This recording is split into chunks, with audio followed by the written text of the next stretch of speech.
But just be aware of it. And I'm recording my screen. This is our class. And did you guys get in with a link? Is that how you did it? Did you get in using the link or did you go through the classroom? Just curious. I used the link you sent. Oh, perfect. All right. Well, that helps. So,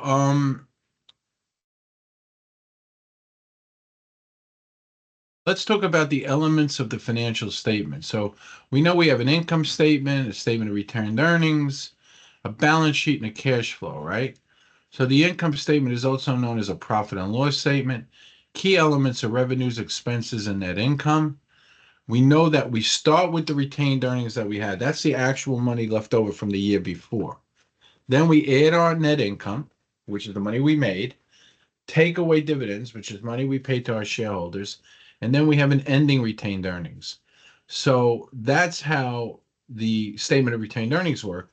But on the balance sheet, the money flows into that. So you'll have assets, which are on the left side, liabilities on the right side, and assets minus liabilities is going to equal equity. So what you own, assets, minus what you owe, liabilities, equal your equity. And then ultimately, you're going to have a cash flow statement. So your cash flow statement is going to reconcile all of those issues, that create that all of those issues that ultimately show us what your cash position is. Because ultimately, you need to have a cash position. You have to Today, have that. you're helping Alex prepare financial Give me statements one for her second. investors meeting. She's gathered the necessary Now, I data think that in the- needs your expertise in categorizing the accounts In the correctly. I'm going to wait on that. In the last week, we went over these. The first week of our class, I think I showed you a lot of these videos. Do you remember that? Did you see the videos in the first week? Yes.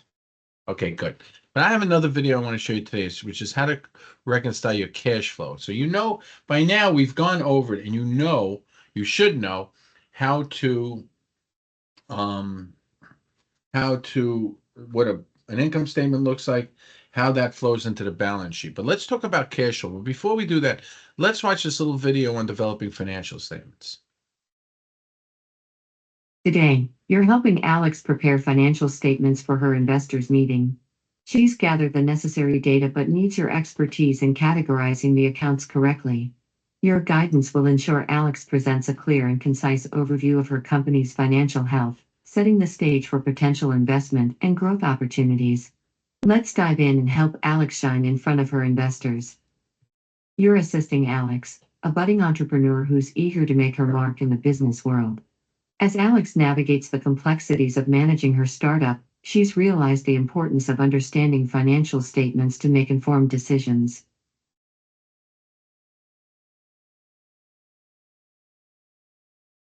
For each of the accounts, use the slider in each cell to determine A, which financial statement it appears on, and B, in which account category. Click the checkmark, lower right, to submit. Okay, so in the first one, your salaries payable, okay? Would that be in your financial statements? Let's take a look. Where would they be? That would have to be in the income statement. And the account category would be a liability. Fees earned, money you earned, that'd be on your income statement. That'd be an asset. Accounts payable, money you owe, again would be, right? You just have to just keep clicking through that. And that's going to kind of help you to understand what falls onto each side. For instance, common stock will be in your balance sheet. And that's going to be shareholders' equity. Okay? So you keep playing with that.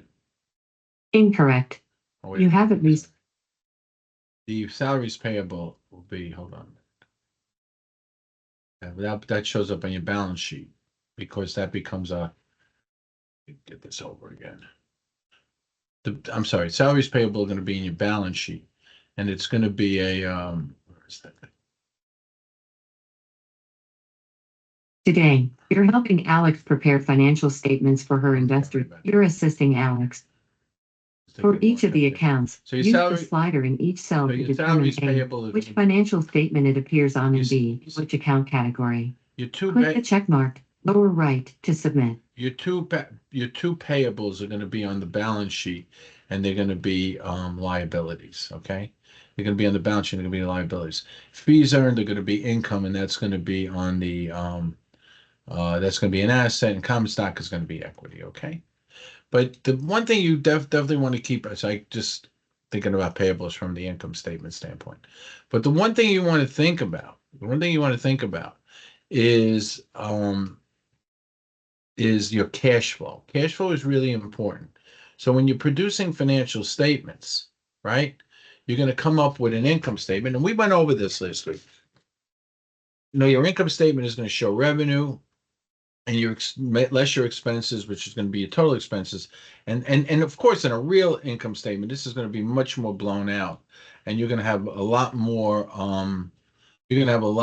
expenses. I mean, obviously, companies have tons of expenses, and revenues might even be variable. And the bigger the company, the more various sources of revenue.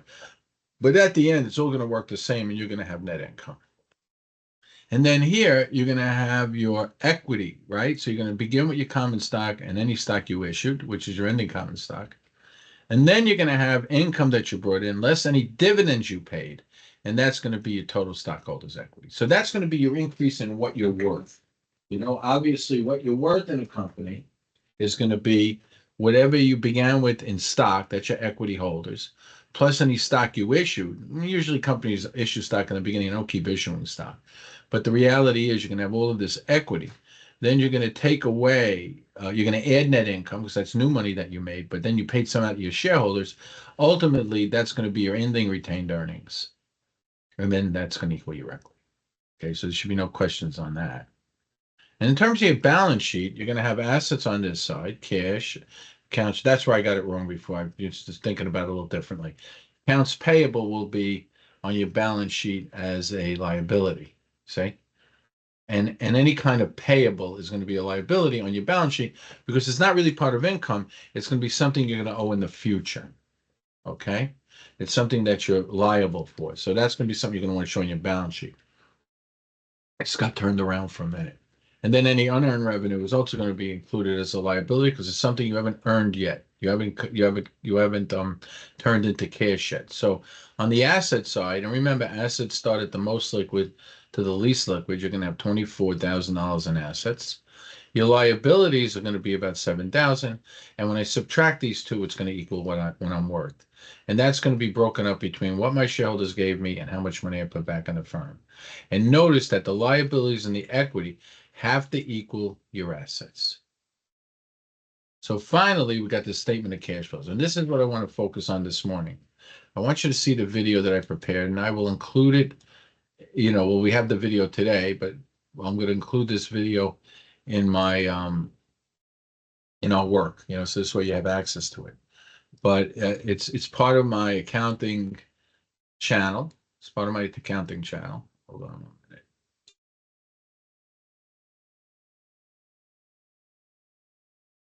And I want you to, I put this together because I definitely want you to utilize it, right? So, view my channel. And when you get to playlists, you're not going to see as many things as I'm showing because I have a lot more stuff here. I hid some of it because it's for other things that I'm doing. But let's take a look at my statement of cash flows. Let's make sure I got that.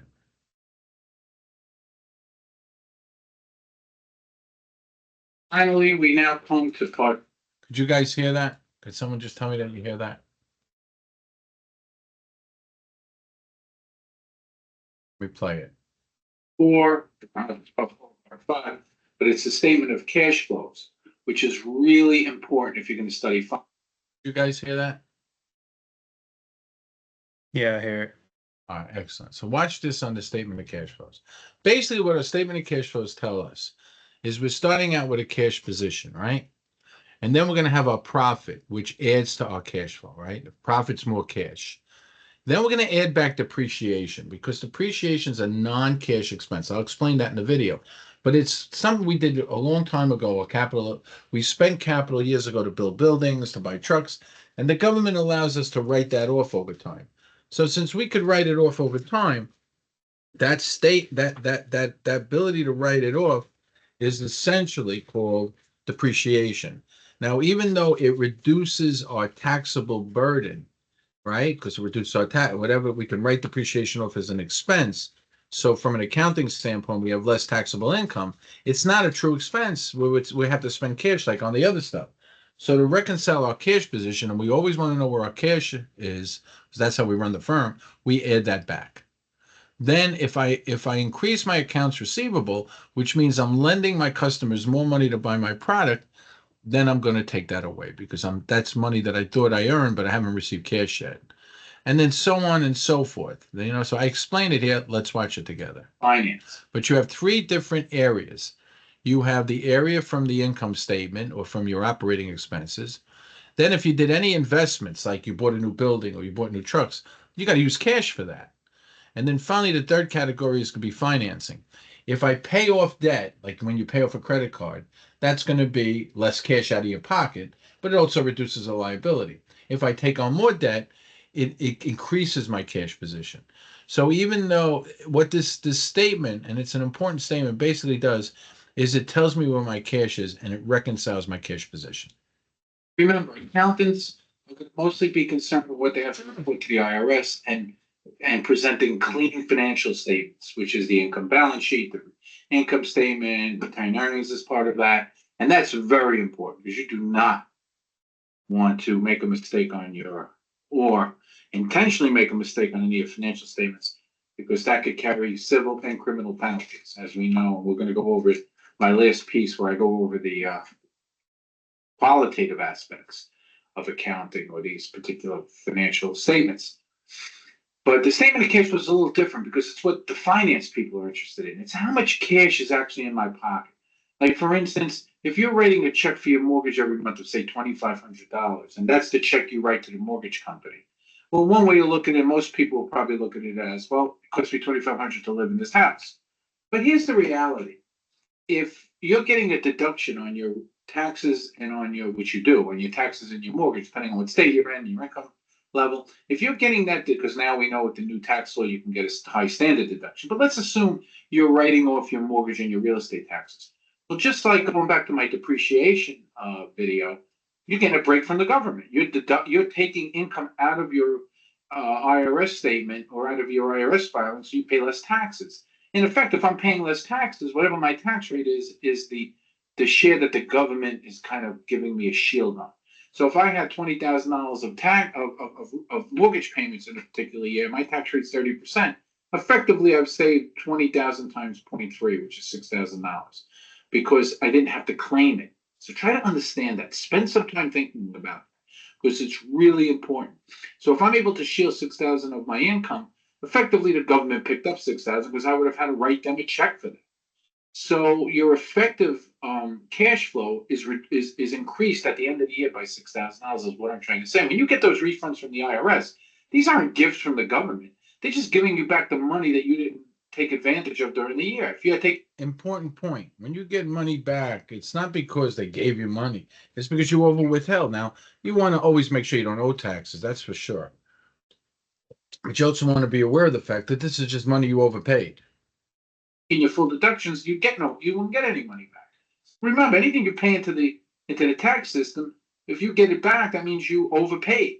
That's all it means. When people get these tax returns back and they feel like they got some sort of bonus check, it's not a bonus check. I mean, get this straight. You gave too much money during the year, which is fine because you don't want to owe money. Don't get me wrong. You definitely do not want to owe money. So it's always a smart thing to maybe overpay and get a check at the end. Because you don't want to find out, you wake up and you find out you got to write a big check to the IRS. That's not good either. That's not what I'm implying here. But what I am telling you is when you get that money back, it's the money that you shielded. So if you get money back because you had mortgage deductions, well, that's great, but that's cash flow that comes back to you because effectively you had it taken out of your check prematurely or over. But that's fine. But just understand what that number is. And that's really like the statement of cash flows. So here we know that $231,000 is the net profit that we had from our income statement, right? Here it is. And 239,000 is the depreciation write-off. And remember, go back. Now I want you to go back. And if that doesn't make sense to you, I want you to review my video on depreciation so you understand that. What I'm going to do now is add back the depreciation. Just like I explained how you would add back the mortgage money that you didn't the deduction that you were able to take on your taxes and you got a refund. So that's what you're doing. You're adding back a non-cash expense. It's really important to stop there and think about it. Pause the video, go back to my depreciation video, and think about it. You are adding back a non-cash expense, something you were able to deduct from your taxes so you didn't pay as high tax. Depreciation is no different than your mortgage and real estate taxes. So take a minute, or if you own a business, write-offs. Take a minute and think about it because this is really important. Okay, so we're adding that back. And then if we offered more credit to our customers in this particular year, well, it would be a negative because effectively we've used our cash to make sales and that comes out of our cash flow. So that's why we reduce our statement of cash flows when we increase our accounts receivable. If we had decreased our accounts receivable, it would be a positive because we're lending less money. In this particular year, we use less inventory. So if we were whatever business we're in, auto dealer, computers, whatever, we carried less inventory. Well, if we carried less inventory, we needed less cash. So in this case, since we decreased our inventories, we added back our cash. If we had increased our inventories, obviously we would subtract. Now, again, in this particular year, we borrowed less money on a short-term basis from our suppliers. Our accounts payable is basically the accounts receivable from the other side. Whatever we use that particular year, raw materials, basically probably raw materials in this business. Well, we have people who supplied us with those raw materials, and they loaned us the money to buy them. Effectively, they gave us terms. We wouldn't have to pay. Remember, I tell you about ShopRite. They sell the product that day and get cash, but they don't have to pay for things for 60 days, and that's how they make their cash flow. Well, here, since we increased it, we will add it to our cash flow. So these are two sides of the same coin, basically. We gave more credit to our customers, so we subtracted. We took more credit from our suppliers, so we added. And then, if we had prepaid more expenses, remember I talked about accruals early on. If we that's why you got to watch these videos sequentially. If we prepaid our expenses, well, then it would be an addition. And so we would increase our accruals. So when we net all these things out, once again, I sum them up here so you're not a little kind of free tutorial on Excel. I'm going to come up with the cash provided by our operating activities, which are these, is 500. Now, in this particular year, we increased our gross fixed assets. What does that mean? We either enhanced our buildings. Let's say we were in a school and we put new technology in, or we built a new building, or we put in a new parking lot, or whatever we did. We bought a new series of trucks, a fleet of trucks. If we did all those things, that's money we had to spend to keep our business going. It's a capital expenditure. That's why when you watch economics and I tell you, I always tell you, read the papers and you see the capital the capital spending index. It's an important number because it tells us how much money companies are devoting to things that make other things, capital spending. And if they expect business to go up, they're going to increase their capital spending. In this case, this business obviously feels they're going to do more business. So they enhanced their building, they bought a new building, they increased, maybe they bought trucks. When they did that, they had to lay cash out. Now, that's an investment in the future. Obviously, they'll be able to depreciate those things. But right now, it's money they spent this year. So we're going to subtract. So take a minute, pause this, think about it. So we take that out. And finally, we have our financing activities. And that's the third part. So we paid off some of our loans. Think of it like when you pay off your credit card. So basically, if we paid off some of our loans, we had to lay cash out. So that came out of our pocket. Think about it like I've been paying off my credit cards for some sort of card debt that I had. Well, I would decrease my notes payable. But on the same token, I took out a long-term loan. Maybe I took out a longer car lease. Well, this would be the payment of the old lease. This would be, I increased my debt. So actually, I brought more cash in because I bring in more cash in when I take on more debt, but I paid off some of my old debt. And then I have 11,000 more in stockholder equity. I must have sold some stock during the year. That's what happened here. So I brought cash in by bringing in new partners effectively. I brought in new partners. And then remember from our list, retained earnings and income statement, I paid out dividends. So preferred of 10, I think it was 98 on common. So that had to come out of my final payout. So when I net these out, that's my cash provided by financing activities. So when I add this, I subtract actually, and this, and what I did was I did an add because I made these negatives. It's again another little free Excel tutorial. I'm coming out with 92,000. So that's my statement of cash flows. In this particular year, I brought 92,000 positive into my account. What I would do with this is I would spend a lot of time thinking about it, going through each thing, thinking about the concept, maybe related to your own personal business or your own personal financing, because this all relates. And any company, once again, as small as your local company, and as like a local restaurant or hairstylist, and as large as IBM and Apple and Nestle's, they all have statements of cash flows. It's just much larger numbers, but it's all the same kind. So that basically covers what I wanted to go over with you this week. Is to understand, the last part of the puzzle, which is your statement of cash flows. You know that you have retained earnings. You know that those retained earnings go into your balance sheet. You know that you added any previous retained earnings, and then you have to adjust your cash flow. Because think about companies like Bed Bath & Beyond. They're out of business now because they ran out of cash flow. And that is a problem, right? That is definitely a problem. So you know that even in your own personal life, you need enough cash to do business every day. You can't exist without that cash. So any questions? Any questions?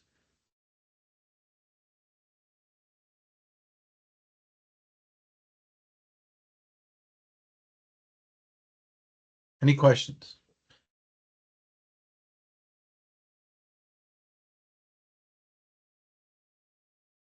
Chris, John, any questions?